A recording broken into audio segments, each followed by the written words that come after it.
Evangelho de hoje é a continuação do Evangelho de ontem, quando os discípulos de Emaús, ao reconhecerem Jesus no partir o pão, voltam para Jerusalém naquela mesma noite para dar testemunho junto de Pedro e dos outros discípulos. Afinal, toda a experiência com Cristo, ela deve ser confirmada, autenticada pela Igreja. Nesse momento, quando eles estão dando testemunho acerca do que havia acontecido no caminho e como Jesus tinha se manifestado ao partir o pão, é o próprio Jesus que aparece aos discípulos. É a primeira aparição ao grupo dos discípulos, aos apóstolos, aos 11 reunidos juntos, segundo o Evangelho de Lucas. Mas eles tiveram muita dificuldade para crer, para acreditar. E por isso, por meio de sinais, Jesus teve que provar que era Ele mesmo. Teve que provar que aquele homem, que para eles parecia um fantasma, era na verdade o próprio Jesus, em carne e osso. A ressurreição, embora seja uma realidade divina que transcenda a realidade humana, ela é real, ela aconteceu de fato.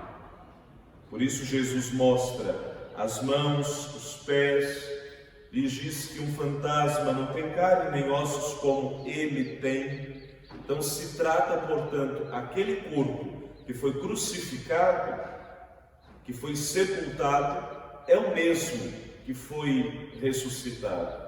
A paixão, morte e ressurreição não foi uma simulação, o que era uma das heresias lá no início do cristianismo, quando alguns diziam que o que ressuscitou não foi o mesmo que foi crucificado. Não, é o mesmo.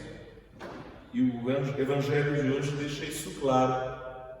Quando Jesus mostra as mãos, mostra os pés perfurados, como nós vamos ver no Evangelho de domingo, quando Jesus aparecer a Tomé e mostrar as chagas, a fim de que reconheça que foi Ele mesmo. Não se trata de outro, nem se trata de uma aparência, mas se trata de uma realidade, cuja compreensão acontecerá por meio da inteligência da fé.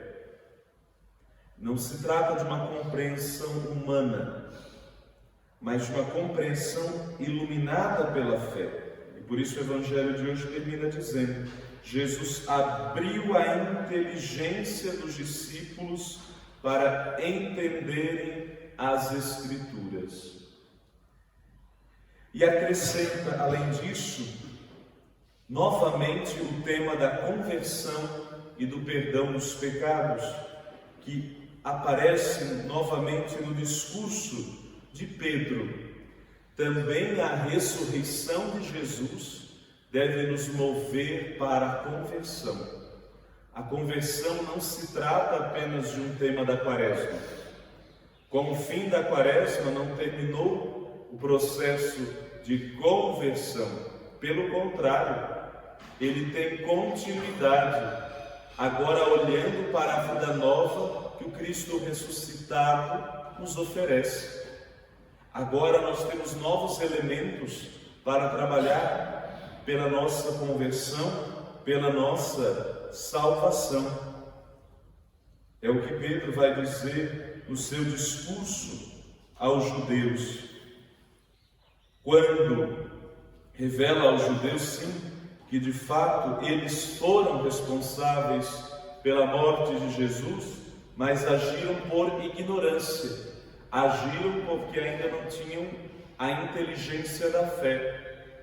Uma vez que nós temos a inteligência da fé, nós agimos com a consciência de um filho, de um verdadeiro Filho de Deus. Por isso Pedro vai apelar Arrependei-vos, portanto, e convertei-vos, para que vossos pecados sejam perdoados.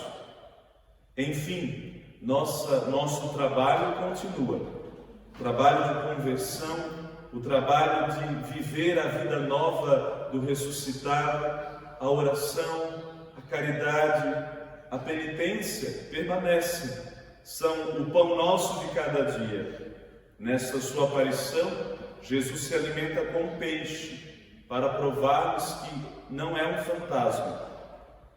Devemos continuar a nos alimentar de todas estas práticas cristãs, a fim de que o nosso processo de conversão prospere e se consolide cada vez mais, a fim de nos convertermos agora, não de pecadores em justos, mas nos convertermos em testemunhas de Cristo Jesus, anunciando a todos a alegria do Evangelho, que não cabe mais neste mundo, mas que transborda e já é um anúncio da alegria futura, da alegria plena e sem fim no reino de Deus. Que assim seja.